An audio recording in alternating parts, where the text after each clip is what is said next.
Bom dia, segunda-feira, 29 de março de 2021. Veja o que foi destaque nesse fim de semana nas redes sociais. João Dória mente sobre vacina 100% brasileira e é desmascarado. Depois de detonada pela militância esquerdista, Xuxa volta atrás em sua declaração de transformar presidiários em cobaias. Felipe Martins, assessor internacional da presidência, é atacado por todos os lados após gesto que esquerda e imprensa afirmam ser de apologia à supremacia branca. Paulo Guedes defende venda de estatais para aumentar auxílio emergencial. Apenas 3 governadores entregaram os relatórios de gastos com a pandemia solicitados pela Procuradoria-Geral da República. Manifestações em Brasília a favor do presidente, do tratamento precoce contra o lockdown, lotam a esplanada dos ministérios e o eixo central. Essas e outras notícias você vai ver aqui no Nas Redes, que está começando agora.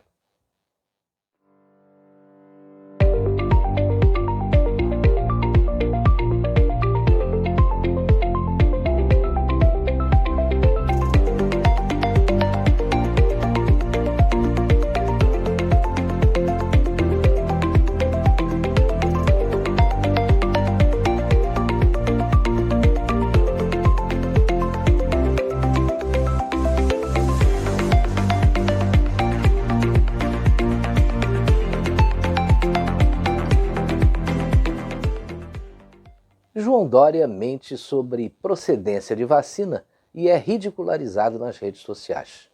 Ao que tudo indica, o governador de São Paulo soube que o governo federal anunciaria a criação de uma vacina brasileira e resolveu faturar politicamente com o anúncio da primeira vacina 100% nacional desenvolvida pelo Instituto Butantan.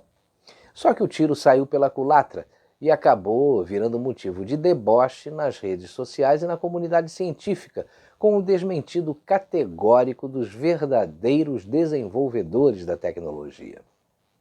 Olha aí, vira deboche vacina 100% nacional anunciada por Dória, mas criada nos Estados Unidos.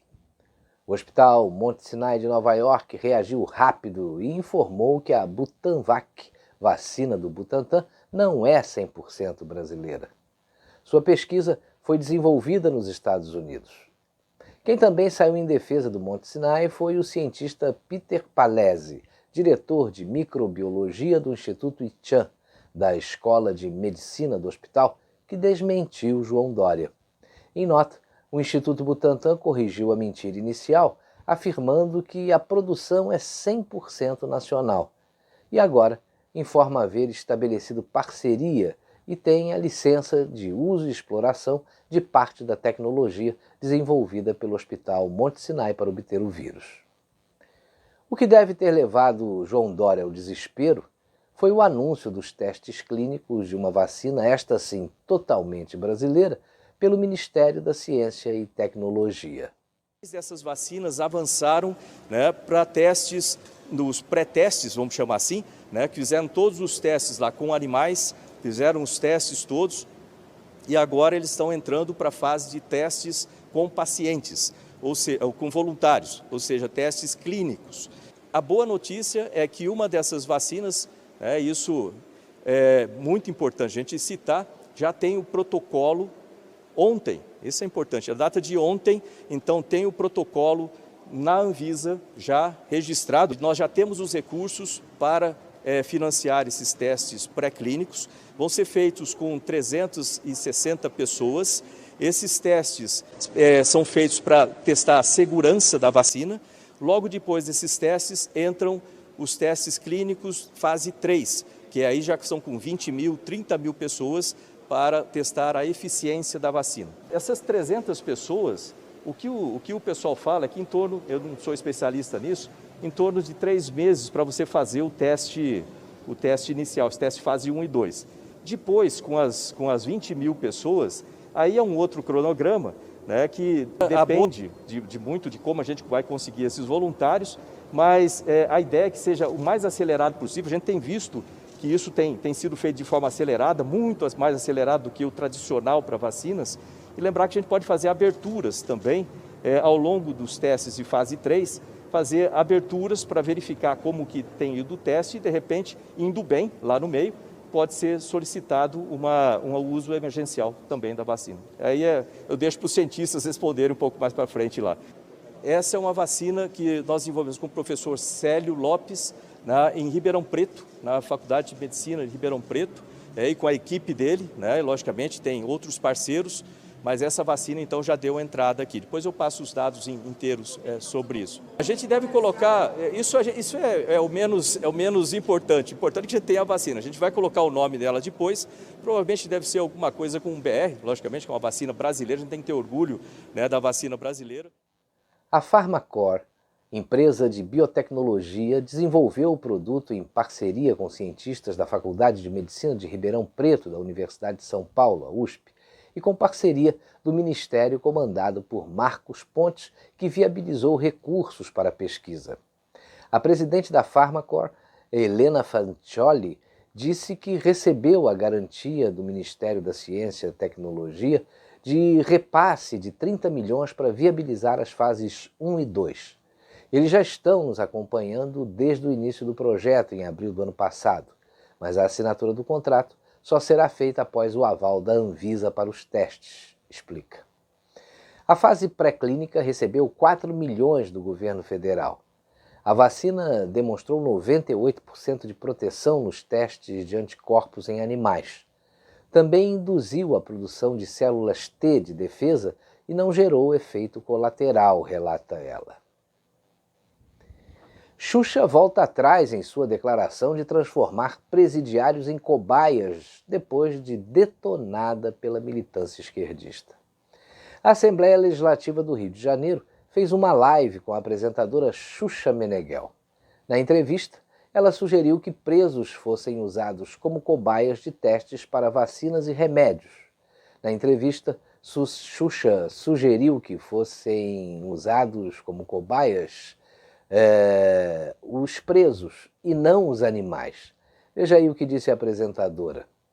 Na minha opinião, eu acho que existem muitas pessoas que fizeram muitas coisas erradas que estão aí pagando seus erros em ad eternum, para sempre em prisão, que poderiam ajudar nesses casos aí, de pessoas para experimentos. Durante a entrevista, Xuxa chegou a dizer que iriam aparecer pessoas ligadas aos direitos humanos para rebater o seu argumento e dizer que os presidiários não deveriam ser usados como cobaias. E completou: se são pessoas que já vão viver 60 anos na cadeia, 50 anos na cadeia e vão morrer lá, acho que poderiam usar um pouco da vida delas, pelo menos para ajudar algumas pessoas, provando remédios, provando vacinas, que, pelo menos, sirva para ajudar em alguma coisa. Xuxa Meneghel. Só que Xuxa não esperava que a repercussão fosse tão grande. A esquerda pegou pesado e muita gente repercutiu suas declarações. A ex-rainha foi detonada pela militância esquerdista e virou piada entre os internautas. Poucas horas depois da transmissão, Xuxa pediu desculpas pelo que falou, dizendo que não usou palavras corretas. Mudou de opinião rápido, já que foi massacrada pelos esquerdistas nas redes sociais e, ao mesmo tempo, virou piada entre milhões de internautas. Triste fim de carreira. O assessor especial para assuntos internacionais da Presidência da República, Felipe Martins, é atacado por todos os lados após gesto que esquerda e imprensa afirmam ser de apologia à supremacia branca. Felipe Martins acompanhava o chanceler Ernesto Araújo, que foi chamado ao Senado para falar sobre a atuação de sua pasta em relação à aquisição de vacinas contra o novo coronavírus. Durante a fala do presidente do Senado, Rodrigo Pacheco, o Felipe Martins começou a ajeitar a lapela do seu terno, e aí a imprensa viu um gesto autoritário e o acusou de supremacismo branco. Só que essa história de símbolo de supremacismo branco foi uma zoação de jovens do site 4chan contra jornalistas que acreditam em qualquer desinformação e teoria da conspiração contra a direita e agem como agentes propagadores de fake news na grande mídia o tempo todo. O objetivo desse site é mostrar que jornalistas acreditam em qualquer coisa sem checar a informação. Para você ter uma ideia, o site 4chan foi criado para ser apenas um fórum, para que as pessoas pudessem compartilhar imagens. Só que ele acabou se transformando em um dos sites mais influentes e anárquicos da internet. Eles têm de tudo um pouco e misturam desde conteúdo ilegal, vandalismo e trotes. Publicam determinadas coisas propositadamente contra a direita como se fossem verdades absolutas para justamente provar que os jornalistas não costumam checar informações que divulgam. Se encontram algo que podem denegrir a imagem de quem pensa diferente deles, eles já adotam os termos como se fossem verdadeiros. E isso foi o que aconteceu com essa história aí de símbolo de supremacia branca. O gesto é tão comum no mundo inteiro que as pessoas até estranharam essa reação, né? Nos Estados Unidos, por exemplo, significa ok, tudo certo. Mas até o presidente do Senado brasileiro caiu nessa. Mandou a Polícia Legislativa investigar o gesto do Felipe Martins, que ainda por cima é judeu. Veja só. Mas como há um interesse obscuro para tirar o ministro das Relações Exteriores, Ernesto Araújo, provavelmente por causa dessa questão da tecnologia 5G, em que os chineses não se conformam em ficar de fora da disputa, qualquer motivo parece uma bala de prata para atingir o governo. Mas o que viralizou nas redes nesse fim de semana foi a notícia dada pelo jornalista Gerson Camarote, da Rede Globo, que condenou o gesto de Felipe Martins justamente com um argumento falso da supremacia branca. Olha aí, jornalista da Globo News, @GCCamarote, comprova que é impossível passar muitas horas sem fazer o gesto de ok, que uma fake news fez tapados crerem ser gesto de supremacismo branco. E o Oi Luiz também não perdeu tempo e cobrou a demissão do jornalista. Olha, Gerson Camarote, sem perceber, fez o mesmo gesto de Felipe Martins, enquanto diz que Felipe Martins deve ser demitido pelo gesto. Espero que ele seja coerente e peça a demissão da Globo. Veja só o que disse o Camarote. Desse assessor também que deve ser afastado, Felipe Martins, depois desse gesto polêmico que se refere a supremacistas brancos e que está desgastando o presidente Jair Bolsonaro. E a lógica hoje nesse grupo mais próximo do presidente Jair Bolsonaro.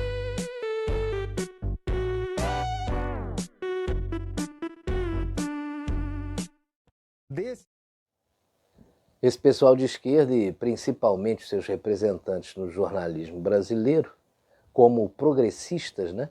Eles passam a vida encontrando racismo, nazismo, autoritarismo em coisas normais.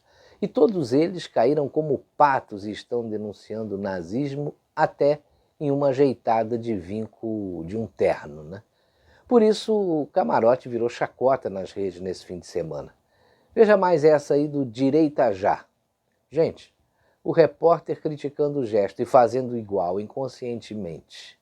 O Brasil não é para amadores. E teve o post da deputada Carla Zambelli. Problematizaram um gesto comum e popular, pois era um integrante do governo Bolsonaro.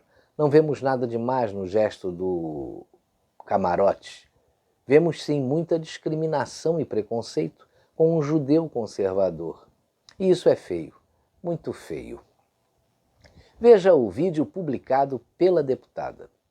Desse assessor também que deve ser afastado, Felipe Martins, depois desse gesto polêmico que se refere a supremacistas brancos e que está desgastando o presidente Jair Bolsonaro. E a lógica hoje nesse grupo mais próximo do presidente Jair Bolsonaro.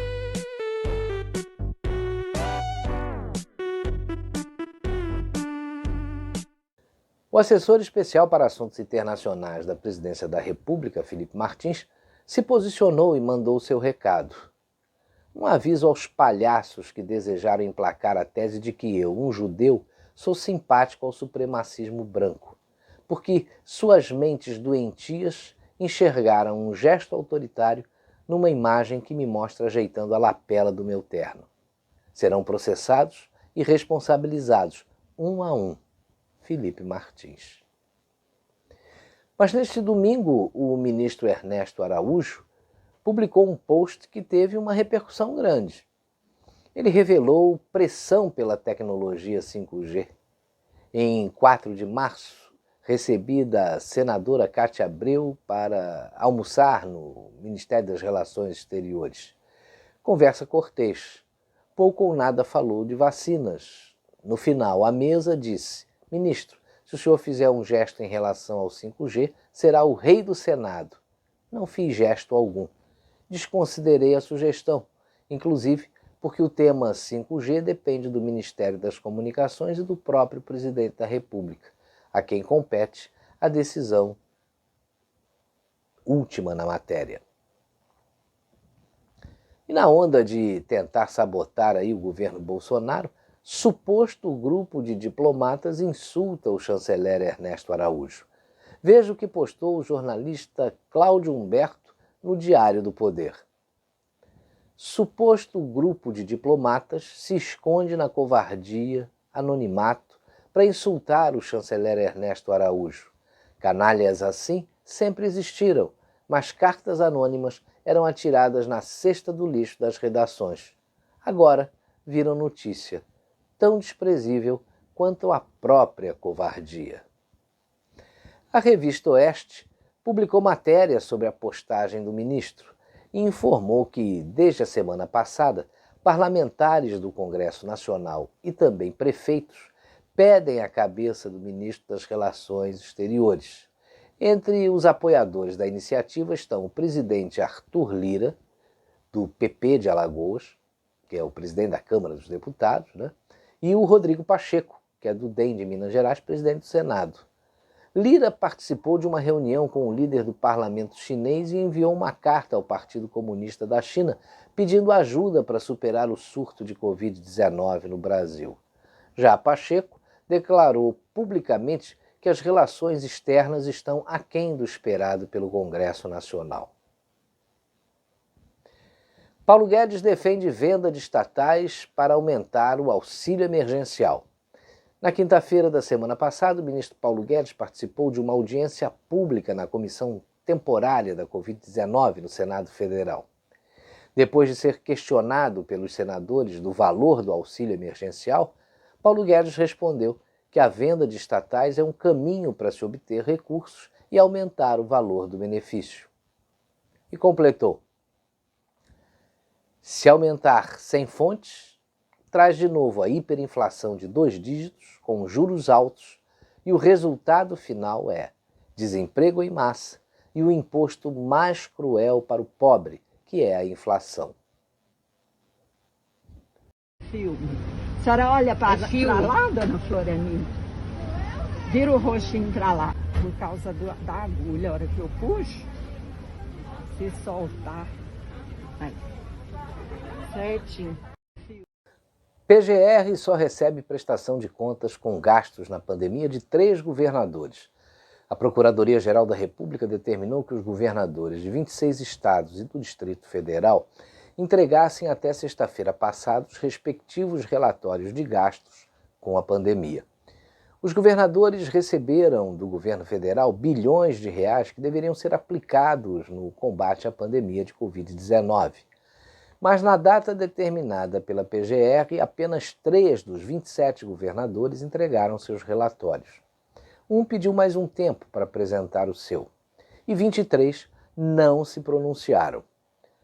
A Procuradoria-Geral da República precisa agir e dizer ao público o que vai acontecer com os governadores que não entregaram seus relatórios.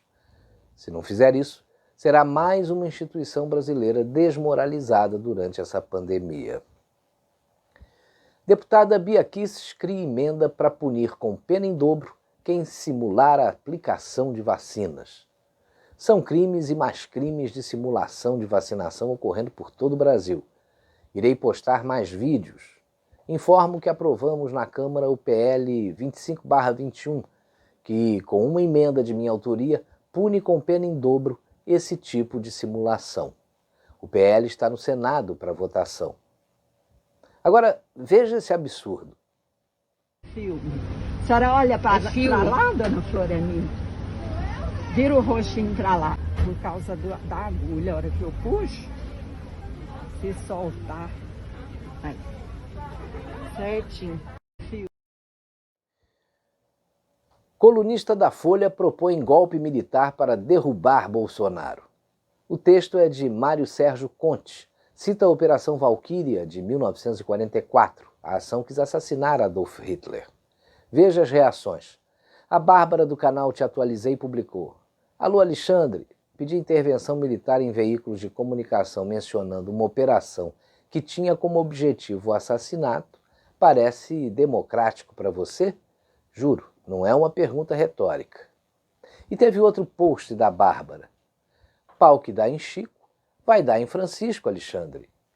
Precisamos de estabilidade jurídica, caso contrário, soa como perseguição ideológica, entende? Veja a primeira matéria que ela mostrou no seu post. Saiu na Folha de São Paulo. PF mira youtubers bolsonaristas sobre ato pró-intervenção militar. Pedido para rastrear endereços digitais de apoiadores de Bolsonaro foi autorizado em investigação do STF.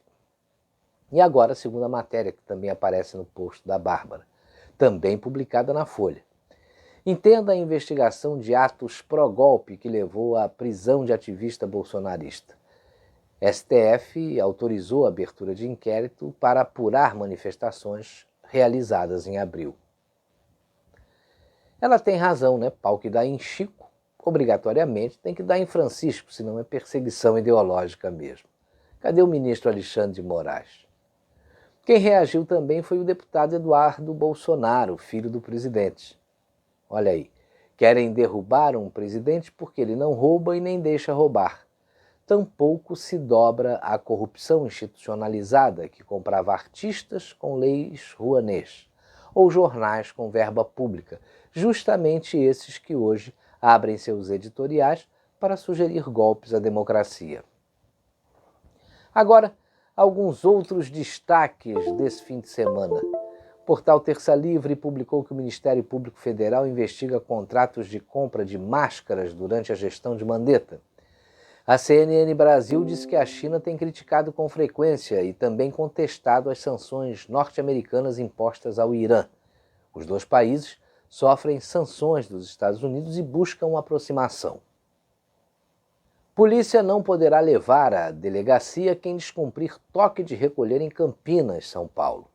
A decisão foi tomada por juiz após ação movida pela Defensoria Pública, informou a Gazeta do Povo. Tem esse aqui da Gazeta Brasil.